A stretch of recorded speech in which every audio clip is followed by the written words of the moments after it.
Bab 2 Bekasku. Saya tidak ingin memohon padamu, sebab cinta Dirga hanya untuk saya seorang dan kamu hanya orang asing yang sempat dijodohkan olehnya.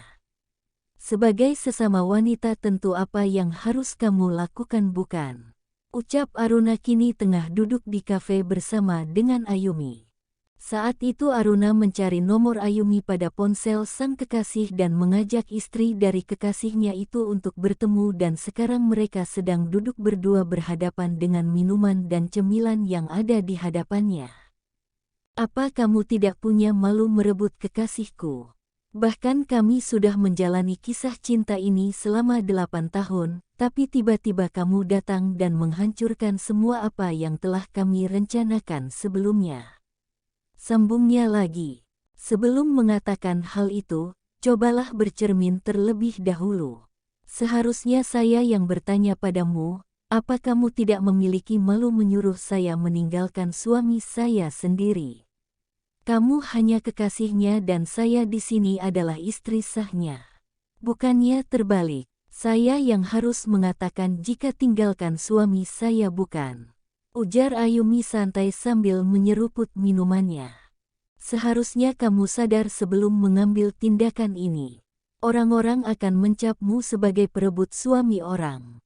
Terlepas jika kalian telah bersama beberapa tahun dan sampai sekarang suami saya mencintaimu. Tapi di sini yang menjadi titik perkaranya jika kekasihmu adalah pria yang beristri. Tangan Aruna terkepal kuat mendengar ucapan Ayumi. Dia kira wanita yang ada di hadapannya kini adalah wanita lemah tapi ternyata dugaannya salah besar. Apa saya mengatakan jika kamu harus meninggalkan Mas Dirga? Tanya Aruna dengan senyum licik. Memang kamu tidak mengatakannya secara langsung, tapi arah pembicaraanmu kali ini mengatakan jika saya harus mundur dari pernikahan saya sendiri. Jawab Ayumi yang masih dengan raut wajah santai. Ayumi sudah tak memperdulikan jika nanti Dirga akan menikah dengan Aruna. Karena fokusnya sekarang adalah anaknya Dania. Dia tidak ingin anak semata wayangnya itu terluka akan perpisahan kedua orang tuanya dan merusak mentalnya. Aku peringatkan padamu Ayumi. Jangan pernah bermain-main denganku. Karena Dirga hanya milikku seorang, dan aku tidak ingin membaginya dengan siapapun termasuk kamu, geram Aruna sebab sedari tadi wanita yang di depannya selalu membalas perkataannya. Ayumi tersenyum kemudian memundurkan kursinya dan beranjak dari sana tanpa mengucap sepatah kata pun. Rasanya percuma melakukan perdebatan dengan Aruna apalagi untuk membahas masalah Dirga yang kini sudah tidak penting di hati Ayumi lagi. Karena setelah pria itu mengatakan akan menikahi Aruna maka di saat itulah hati dan kesabarannya sudah habis tak tersisa. Ayumi Alan. Aku tidak akan tinggal diam sebelum Dirga melupakan wanita kampungan itu, umpatnya dengan mata memerah. Bra. Pintu kamar terbuka secara kasar memperlihatkan Dirga yang begitu emosi menatap nyalang ke arah Ayumi yang tengah duduk di sofa sambil menikmati teh hangat dan menonton TV. Pria itu berjalan ke arah Ayumi dengan langkah lebar, apa yang sudah kamu lakukan pada Aruna? Haa, teriak Dirga dengan tangan terkepal kuat. Ayumi tersenyum miring, dia sudah menduga hal itu. Tentu Aruna akan mengadukan sesuatu yang tidak-tidak pada Dirga hingga pria itu begitu marah. Apa yang kekasihmu katakan? Tanya Ayumi santai meminum tehnya kemudian meletakkan cangkir itu secara perlahan. Aku bertanya padamu Alan, geram Dirga dengan nada ditekan. Akal sehatnya masih berfungsi sebab itu dia tidak menyakiti istrinya. Jika dia sampai gelap mata mungkin saja dia sudah memukul istrinya hanya demi sang kekasih mengadu sesuatu yang begitu membuatnya murka. Helaan nafas keluar dari mulut Ayumi, aku tidak tahu apa yang dikatakan kekasihmu padamu hingga kamu bisa marah seperti ini. Tapi aku tidak melakukan hal apapun, jawabnya karena memang dia tidak melukai wanita itu. Kamu meminta bertemu dengannya dan menyuruh Aruna untuk meninggalkanku. Masih teringat di benaknya, Aruna datang ke perusahaannya dengan wajah sembab membuat hatinya begitu sakit, apalagi Aruna mengatakan jika istrinya menemui Aruna dan menyuruhnya untuk meninggalkan dirinya. Ternyata kamu hanya mendengarkan satu pihak saja, kata Ayumi. Tapi itu tidak penting karena percuma saja menjelaskannya padamu sebab kamu hanya percaya pada kekasihmu yang paling kamu cintai. Sambungnya lagi kemudian mengambil ponselnya menyodorkan pada pria itu. Kening Dirga berkerut dengan wajah yang berubah-ubah melihat sesuatu di pada ponsel milik Ayumi. Pria itu pergi begitu saja setelah meletakkan ponsel Ayumi di atas meja. Pikirannya begitu kacau dengan semua yang terjadi hari ini.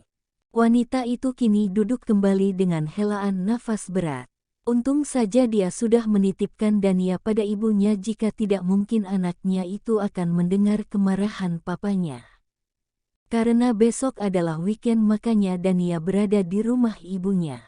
Anak itu senang berada di sana apalagi ayahnya sering mengajaknya menangkap ikan di sungai tentu Dania begitu bersemangat ketika dititipkan di rumah neneknya. Setelah di mana Dirga marah padanya karena aduan dari Aruna sang kekasih, kini pria itu tidak pernah balik ke rumah. Bahkan Dania sering bertanya mengenai di mana papanya berada tapi Ayumi hanya mengatakan jika papanya sedang sibuk bekerja mencari uang untuk Dania.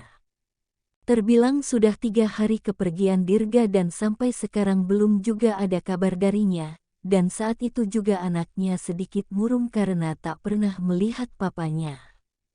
"Apa papa belum pulang, Ma?" tanya Dania setelah masuk mobil. Dia merasa kecewa sebab lagi-lagi hanya mamanya yang menjemput dirinya pulang dari sekolah. Padahal dia ingin sesekali papanya meluangkan waktu untuk sekedar mengantar atau tidak menjemputnya pulang sekolah.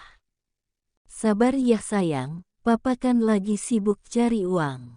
Nanti kalau papa pulang pasti bawain oleh-oleh untuk Dania," jawab Ayumi mencoba membuat anaknya agar tidak terus-menerus merasa sedih.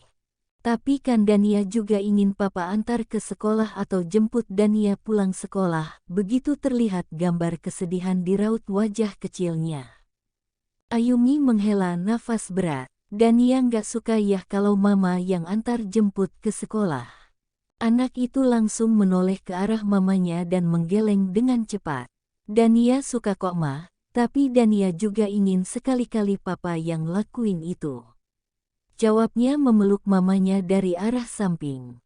"Kalau begitu Dania harus sabar sayang." Dania hanya mengangguk tapi masih memasang raut wajah sedihnya. "Gimana kalau kita singgah beli es krim? Mau nggak?" tawar Ayumi pada sang anak. Mendengar itu Dania langsung kegirangan. "Mau Ma, tapi dia ya," ucapnya menaikkan jarinya 2. "Oke Princess." Akhirnya Ayumi segera melajukan mobilnya untuk membeli es krim sesuai janjinya pada sang anak. Dia tidak ingin membuat Dania merasa sedih, pokoknya hanya ada bahagia yang harus Dania rasakan. Tak membutuhkan waktu lama akhirnya mereka sudah sampai di supermarket. Tujuan Ayumi bukan hanya untuk membelikan es krim tapi juga untuk membeli kebutuhan di rumahnya. Setelah puas berbelanja akhirnya mereka pulang, sebab Dania setelah makan es krim langsung tertidur di mobil. Mungkin saja dia capek keliling dan berlarian ke sana kemari saat di dalam supermarket tadi. Ting, ting, ting. Sedari tadi bunyi suara notifikasi pesan terus masuk dalam ponsel Ayumi. Tapi dia menghiraukannya sebab mengurus Dania yang sedang tertidur dan juga mengangkat barang belanjaannya. Sedari awal menikah memang dia tidak ingin ada pembantu di rumahnya. Dia hanya ingin melakukannya semua sendiri. "Maafin Mama ya sayang. Kamu harus terlibat dalam masalah papa sama Mama," ucapnya mengecup kening sang anak kemudian beranjak keluar dari kamar Dania.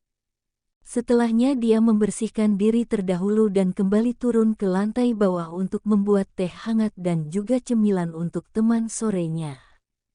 Wanita itu duduk di taman samping rumahnya sambil menikmati teh dan juga cemilan yang dibawanya tadi. Ting! Bunyi notifikasi pesan masuk kembali. Dia segera membukanya. Mata wanita itu sedikit terbuka lebar melihat apa yang dikirimkan oleh nomor itu. Suamimu sudah menjadi suamiku sekarang. Kamu pasti penasaran kan? Kenapa Mas Dirga tidak pulang selama 3 hari? Lihatlah, kami sedang menikmati bulan madu di Bali untuk menghasilkan anak. Aku sudah mengatakan jika Mas Dirga hanya mencintaiku. Aku harap kamu segera mundur dari pernikahanmu. Semoga kamu tidak syok melihat foto-foto pernikahan kami dan juga foto mesra kami di atas ranjang. Beberapa pesan berserta foto Dirga dan Aruna. Bahkan wanita itu tak tahu malu memperlihat pergulatannya di atas ranjang.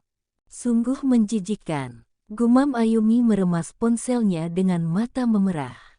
Ayumi baru ingat jika Dirga pernah mengatakan jika sang suami akan menikahi Aruna sang kekasih 2 hari lagi. Mungkin saja pria itu tidak pulang karena melangsungkan acara pernikahannya dan juga sekarang sedang berbulan madu. Silahkan ambil saja, saya sudah tidak membutuhkannya. Sebelum kamu merasakannya, aku sudah merasakan terlebih dahulu bagaimana liarnya Mas Dirga di atas ranjang. Aku yang duluan mendapatkan keperjakaannya dan kamu hanya mendapat bekasku saja. Silahkan nikmati bekasku Aruna. Itulah beberapa balasan Ayumi yang menohok. Senyum terbit di bibirnya membayangkan bagaimana reaksi wanita itu ketika membaca pesannya. Mungkin saja dia akan mengamuk dan tidak bergairah selama bulan madunya. Bersambung.